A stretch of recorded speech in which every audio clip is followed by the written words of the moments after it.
So basically आज फिर से हमारे साथ एक पेशेंट है जिन्होंने अभी अपना वेरिकोसील का सर्जरी कराया है और सर को ग्रेड 4 वेरिकोसील था और थोड़ा बहुत इनफर्टिलिटी के इशू से ही बेसिकली पता लगा था कि वेरिकोसील का प्रॉब्लम है। तो बस सर से समझते हैं कि क्योंकि ये भी मेडिकल साइड से ही हैं और बहुत अच्छी एक फार्मास्यूटिकल कंपनी में वर्क कर रहे हैं, काफ़ी आइडिया इनको, मेडिकल नॉलेज भी है काफ़ी। तो इनके तरफ से एक बार समझते हैं पेशेंट का पर्सपेक्टिव फिर से कि वेरिकोसील में कैसा लगता है और सर्जरी में क्या होता है और फिर सर्जरी के बाद कैसा लगता है। तो आपका स्वागत है। और बस एक बार जानना चाहूँगा कि सबसे पहले तो ये पता कैसे लगा इस वेरिकोसील के बारे में?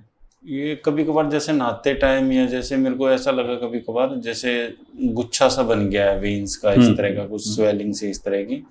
वो क्या है कि जब मतलब काफी टाइम तक खड़े रहो या थोड़ा पैदल चलो तभी ज्यादा फील होती थी, बैठने पे फिर वो थोड़ा कम हो जाता है।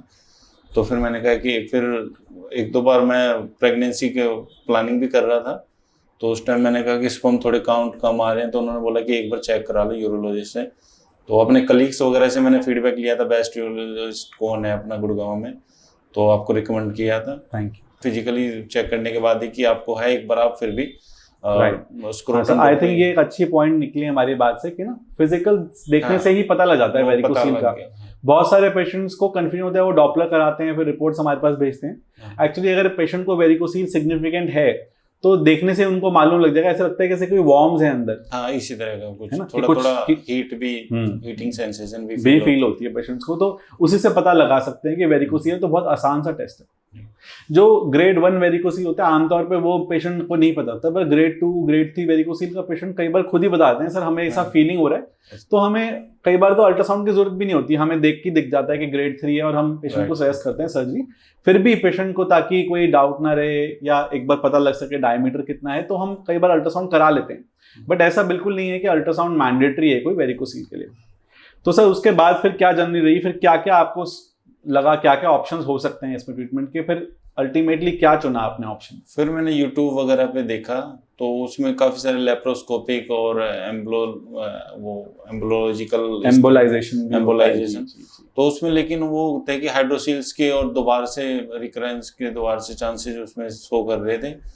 तो सबसे बेस्ट यही लगा माइक्रो सर्जिकल में, तो इसमें चांसेस भी कम थे और जो मार्क भी जो बनता है बिल्कुल माइनर सा मार्क बनता है, तो ज्यादा नोटिस भी बिल्कुल भी नोटिस नहीं होता है और चांसेस 1% के आसपास बोलते हैं जो आपने इंटरनेट पे देखा। हाँ, तो आपको लगा के हाँ कि 1%। नहीं, बिल्कुल ठीक पढ़ा सर आपने, क्योंकि अगर हम कुछ मेटा एनालिसिस देखें, अगर हमारे काफ़ी शोध इसमें हुए हैं जिसमें रिकरेंस की बात, हाइड्रोसील की बात या परेशानी जो वेरिकोसील सर्जरी की होती है उनकी बात करें, तो सबसे कम यूजुअली माइक्रोस्कोपिक सर्जरी में ही हमारा रिकरेंस का चांस और इसमें थोड़ा पेनलेस भी उसमें लिखा होता है, बिल्कुल पेन वगैरह फील नहीं होता। वो तो आज मेरे को पता भी लग गया प्रैक्टिकली भी। हाँ, तो मैं क्योंकि पेशेंट को कहते ही हम कि पेन नहीं होगा, बट पेशेंट विश्वास कई बार नहीं करते। हाँ, मैं तो थोड़ा डर रहा था उस टाइम, तो आने से पहले। जायज है सर। तो वैसे अब जैसे सर्जरी जब हुई तो उसमें क्या क्या प्रोसेस होता है, मतलब पेशेंट को क्या तैयारी करनी पड़ती है आपके हिसाब से, और फिर प्रोसेस कितनी देर का होता है, क्या क्या आपने थिएटर में देखा, कैसा लगा आपको, ये सब बताएं। मैं हॉस्पिटल में 40 to 45 मिनट्स पहले अपना हॉस्पिटल में आ गया था।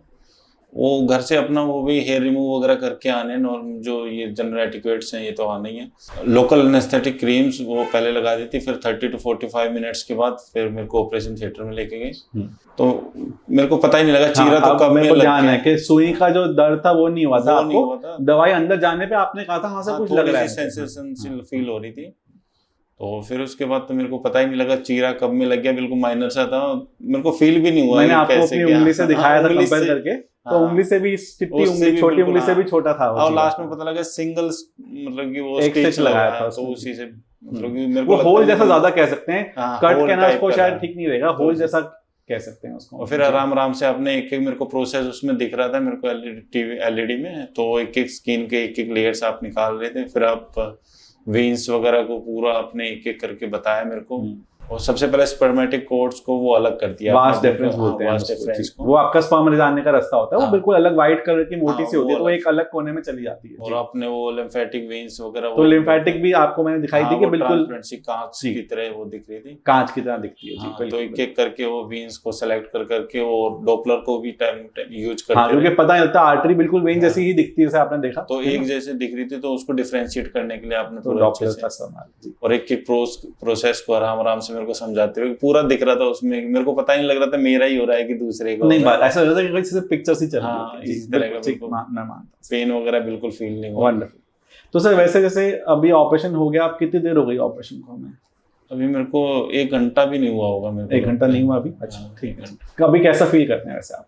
अभी ठीक लग रहा है, मैं खुद ही वॉशरूम टॉयलेट वगैरह भी चला गया, मेरे को ऐसा कोई पेन वगैरह कुछ फील नहीं हो रहा है वैसा कुछ। अभी तक तो बिल्कुल फिट लग रहा है। तो सर अब इसके आगे, क्योंकि अब तो हम आपको छुट्टी दे रहे हैं, आपको छुट्टी का आगे आई थिंक डॉक्टर साहब ने दे ही दिया होगा, है ना? तो उसमें छोटी मोटी दवाइयां हैं, 3-4 गोलियां होती हैं बस, एंटीबायोटिक है, थोड़ा सा स्वेलिंग कम करने की दवाई है ना, और गैस ना हो क्योंकि दवाइयाँ खा रहे हैं तो उसके आपसे गैस की गोली है, इस तरह की छोटी मोटी चीजें। और एक टाका है। वैसे तो बहुत सारे पेशेंट जो दूर से आते हैं उनको घुलने वाला टाका ही लगाते हैं, पर घुलने वाला टाका कभी कोई महीना भी ले लेता है घुलने में। तो जो पास के मरीज होते हैं उनको हम कटने वाला टाका लगाते हैं, एक सिंगल स्टिच होता है, इसको आप आके कटवा सकते हैं 7 से 10 दिन में, है ना?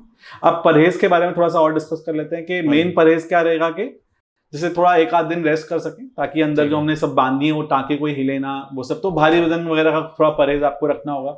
काफी सारे पेशेंट पूछते हैं सर वॉकिंग कब कर सकते हैं, जॉगिंग कब कर सकते हैं? 1 हफ्ते के बाद ऑलमोस्ट आप नॉर्मल वॉकिंग या जैसे वॉक पे निकल गए, थोड़ा लंबा वॉक करा है, सब कर सकते हैं ना।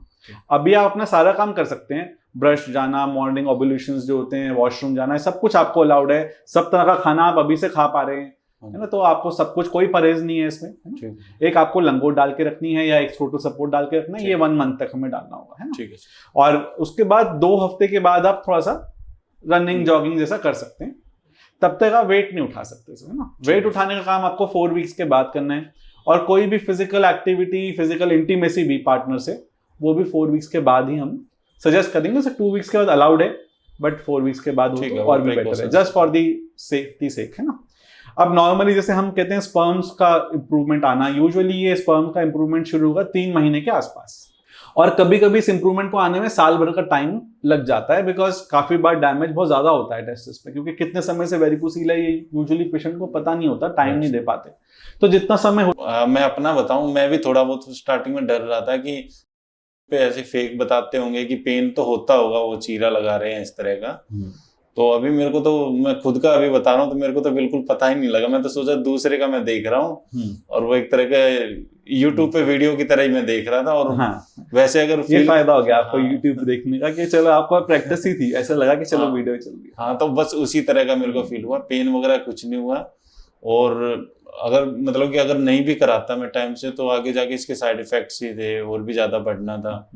और बहुत मतलब कि टेस्टिज वगैरह का साइज वगैरह भी काफी सारे साइड इफेक्ट्स हो जाते हैं, साइज भी कम हो जाता है, स्पर्म्स में और डिक्रीज हो जाता है। तो जितना जल्दी हो सके अपना करा लेना चाहिए। हाँ, क्योंकि ऐसे बड़ा कुछ खास काम नहीं कोई कुछ खास नहीं है। अभी 2-3 घंटे का प्रोसेस है, इसमें ये भी नहीं कि ज्यादा केयरिंग की जरूरत है या कुछ भी, कोई रुकना नहीं, हॉस्पिटल रहना, कोई स्टे नहीं, कोई किसी तरह का नहीं। बिल्कुल।